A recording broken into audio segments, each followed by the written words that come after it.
Hello, Flosstube. Elizabeth Martinez, phantastitches, uh, coming at you today with my Flosstube update number 420. I looked right at it a minute ago. 427. 427. Today is Saturday, March 14th. Happy Pi Day for all of you math nerds out there. Um, I'm not really a math nerd. I just know it's Pi Day because everybody's giving away free pie stuff today. Um, Today is March 14th, and pi is 3.14, yada, yada, yada. So everybody has pies, they have a either like free pie with a purchase of 3.14 or a slice of pie for $3.14 or whatever, yeah. So anyway, today's Pi Day. And tomorrow, Sunday, is the Ides of March. Beware the Ides of March. And then Tuesday is the 17th, and that is St. Patrick's Day. So it's a little washed out on screen here. It kind of looks yellowish, but it's actually green. My shirt. It says "Peace, Love, Pig." The painted pig is one of those Patreon pottery places. I used to go there all the time in Little Rock, and they had these, T-shirts, "Peace, Love, Pig." On um, Anyway, today is, like I said, the 14th, Pi Day, Saturday. I'm doing my regular update.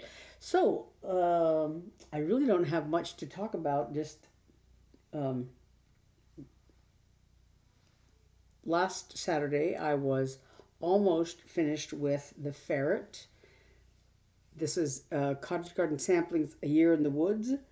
So this is the raccoon. I finished it when I went January.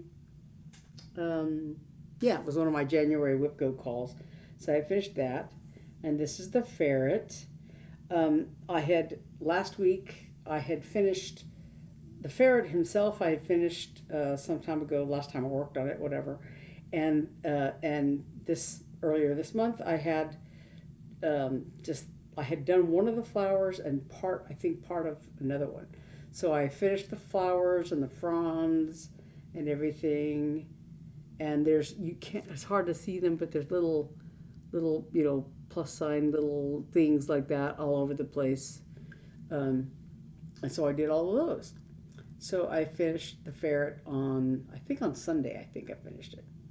So the ferret is done. And then the bear was my other WIPGO call for March. And I'm almost finished with it. I had almost finished most of the fronds here, um, but I think I had this one left, and then some of the vertical stuff here, and I had done only part of this curly Q thing down here, and then this I added. So those were I finished for the fronds, and then the bear had this sort of medium brown color here, lots of areas of that, and actually it's hard to make out here, but it's along the bottom, the outline, it's sort of outlines the whole bear down here. And so all I have left now, I did this medium darker brown here, and so all I have left is this darkest brown, and it goes in all of these empty spaces you see here, and in this little triangle area. There's one little blank space right here under his paw is left blank. But all the rest of these blank spaces you see here, some of these are like in a very light off white color, but then like all these blank spaces down under here, these voids in the curly cues, they're all that darkest brown color. So that's all I have left to do is that one dark. It's I think I just tossed it on the ground here. I had set it aside so I could talk about it. Oh, here it is. It's molasses, I think. Weekstay Works molasses is this dark color here. So that's all that's left to do. I to finish the bear. Sorry, I have them upside down. Is this darkest color here? So and all of these Weekstay Works patterns have um, like 2 fancy flosses, and the rest are DMC. So, like I said, this is the first time I've if I when I finish the bear, I will finish it, either this weekend or Monday at the latest. But so I have the bear and the ferret and the raccoon. If I finish all 3, it'll be the first time I've got these, panels, all 12 of these designs in panels of 3. And so when I finish the bear, it'll be the first time I finished a whole panel. All the other ones I have the jackrabbit from the first set of 3. I finished the fox. I finished the swans. The jackrabbit is number 3. I'm almost finished with that one. It's all, they're all on my WIPGO board. I finished the woodpecker recently, and I finished the barn owl last month, and the woodpecker I did in January. Yeah, I finished it in January. So all that's left on that panel is the bald eagle, and then the last panel, the little brown bat, the beaver, and the reindeer. I don't think, yeah, they all have to be finished. So probably the little brown bat is has a lot of stitching the to finish it. The reindeer, as I recall, has a lot of stitching to finish it, and the the beaver, I think is closer to being finished. So that one's going to take a lot of stitching whenever those numbers come up. But I'm closing in on finishing them all. I don't know quite how I'm going to finish them, FFO them.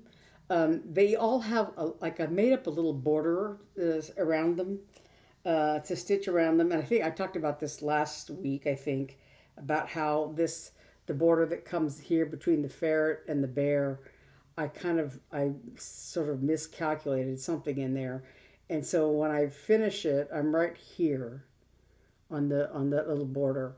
And so as I finish it, let's see, it's right up against here, against this frond here, and it's going to be right up against the ferret, the bottom of the ferret here, his tail. So the way I had originally calculated it, planned it, was that there would be a space on either side of the border so that the pattern would not butt up against the border, but would be one space away from it. And I miscalculated somehow here so that the ferret will be right up against the border. But so I want to finish the borders. See, I didn't do it here. I just did a nub, and actually I think it might hit here also. So yeah, but then yeah, so this one will go on the edge here, and it'll continue here, and then go down, and then across the bottom. So I haven't finished the border on any of them yet. But yeah. Anyway, so that's that one panel. I have, I think my idea was to hang them like on a wooden dowel, and maybe I don't know, jute or whatever, some kind of rope, string, whatever, to hang them on, and have like panels. I think. I don't know. Let me know if you have a better idea. I didn't really think it through. I just know I wanted to do them in sets of 3, and they're kind of biggish. That's why I was thinking of like some kind of wall hanging thing, and maybe change them out seasonally, or I don't know what. These are numbers. I'm going to say 4, 5, and 6. Yeah, 4, 5, and 6 of the 12 of these Year in the Woods patterns. And now, of course, Cottage Garden Samplings, who is the designers for these. Cottage Garden Samplings has a new set of 12 Year in the Woods that I I intend to get eventually. I haven't started on them yet because I'm trying to be disciplined about that sort of thing. But I'm going to because they're very very lovely. I've seen they have a beaver. I think they have a squirrel. anyway, they're just, I mean, not a beaver, a wolf, a squirrel. Um, I can't remember the others now off the top of my head. But anyway, so yeah, I will eventually be getting those. And then I bought this the other day at Hobby Lobby. It's just a little plastic, like a, what do you call it? Project bag. And it's just, it's just like, it's not really fancy, durable, whatever. It's just plastic, uh, you know. But this month, after I finish the bear, my two new starts for the month of March. I'm doing two little kits that I've got these non cross stitch things.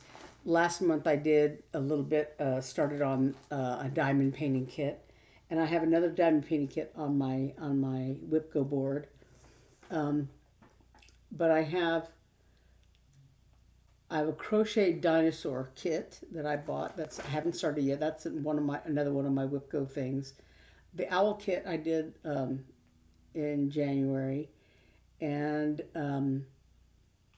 also sea life kit I started in January.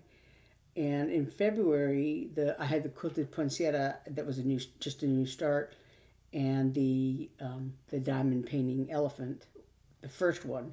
I have another diamond painting elephant that's on my board for another WIPCO thing. And then I have a couple of other just cross stitch kits that are just simple kits that I bought at Hobby Lobby on a whim. But this month I have a crochet snail kit and a punch needle snowman kit. So punch needle and crochet are new to me. Punch needle, I've kind of toyed with the idea because I think my sister Naomi had a punch needle kit that she gave me, and I don't know if I kept it or if I gave it to my sister Eve. I don't know, because if I kept it, it's in storage with my other cross stitch stuff. Um, but this little kit, um, I bought. So it's on my. I think I've talked about this before, but it's on my WIPGO for this month.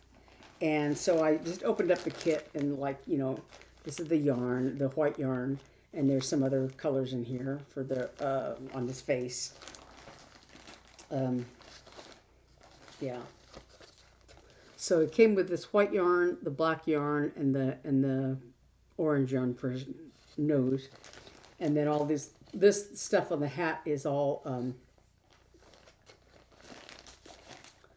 like put together stuff. Like it comes with a little wooden shape for the hat, and then oopsie, black. It's kind of like felt.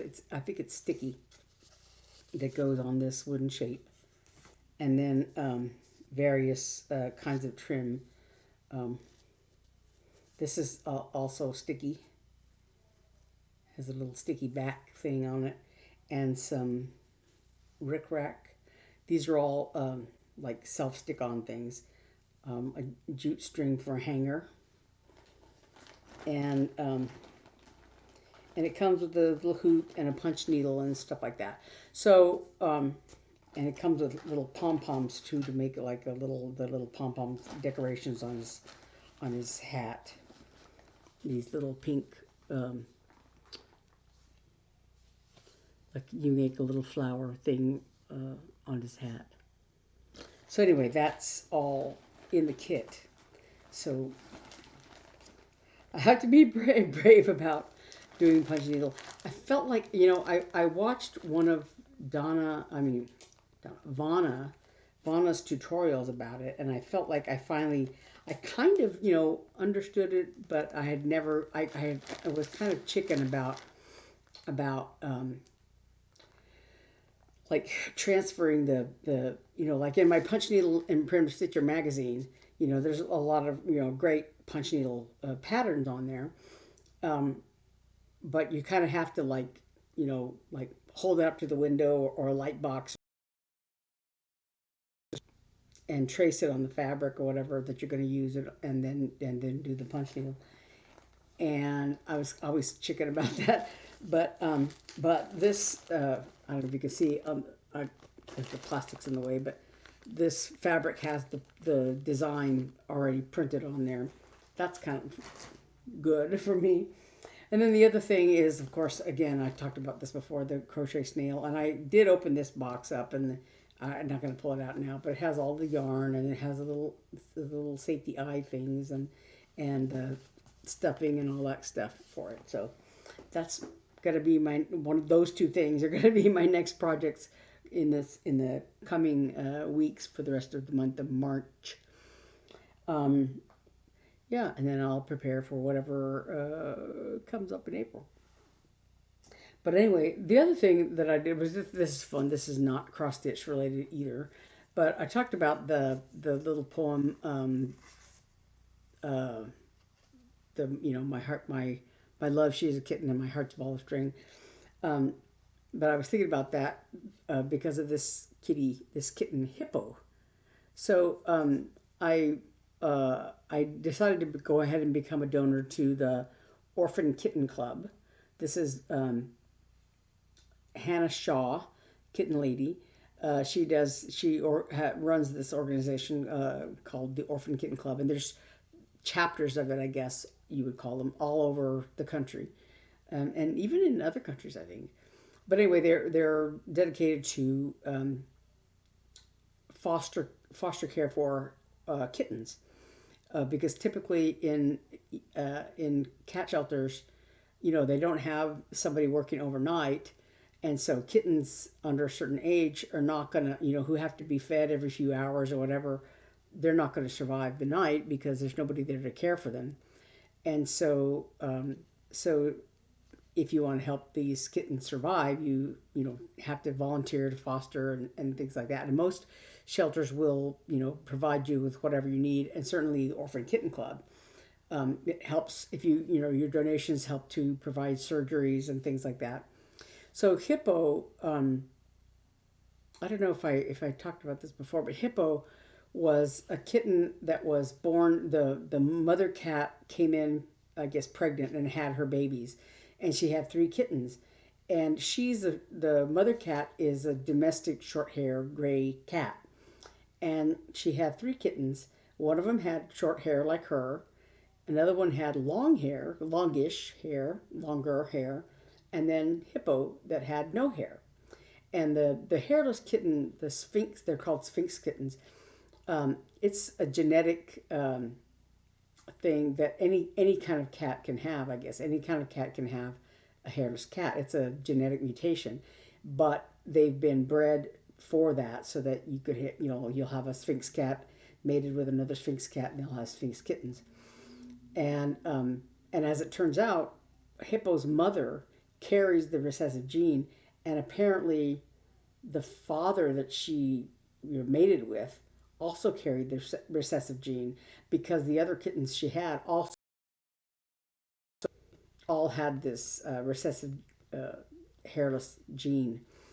But anyway, so Hippo was born with no hair, but the I guess the hairless kitten genes, they're all so prone to other health issues. And sadly, Hippo succumbed to those other health complications and did not survive. But anyway, so when she was first diagnosed with some of her health issues, that's when I joined the kitten club. So there's Hippo. I got a little card. And then Duke is the other one on this other side of this card. He needed emergency blood transfusions and all that. So that's part of what the Orphan Kitten Club helped pay for. So I got that little card, and I also got a little sticker, Orphan Kitten Club sticker, and my official membership card. It has this little kitten on the back. So anyway, yeah. So that was something fun I did. This and this it came in the mail this week. So that's really all I have in the way of updates. I got a notification in my email that my Nashville order is coming. I think it's been shipped. Yeah, it's on its way. So Pardon me. So I got the notification, I think maybe Thursday or Friday. So I'm hoping that maybe by next weekend I'll have my Nashville haul and to share with you all. And I think that's it. I think that's it. Um, so this short update today, like I said, I don't have much. I've just concentrated on finishing the ferret, and now I'm concentrating on finishing the bear. And I'll start with trepidation. My new stitching. I started to talk about Vanna Pfeiffer's uh, tutorial on punch needle, and I kind of I wish I know she took down a lot of her tutorials, and I think they're still available on her blog, on her personal blog. I don't know, but so I might look and see if I can find it. And if not, I know there's plenty of punch needle tutorials out there. But I as I found hers very, I felt like I finally understood it more watching her tutorial. So we'll see. I'm like I said, I'm still kind of trepidatious about it, and I don't know why exactly, but yeah, I just because it's something new and different. Um, but yeah, so we'll see how that goes. So yeah, so I hope to finish the bear soon. Like I said, this weekend, and then I'll have my new ventures to start for the rest of the month. I think that's it. That's all I have. Okay. Um, so happy Pi Day, happy St. Patrick's Day. Uh, hope you have happy Nashville delivery days coming up. Um, yeah, and I will see you all next week. All right. Thanks. Bye.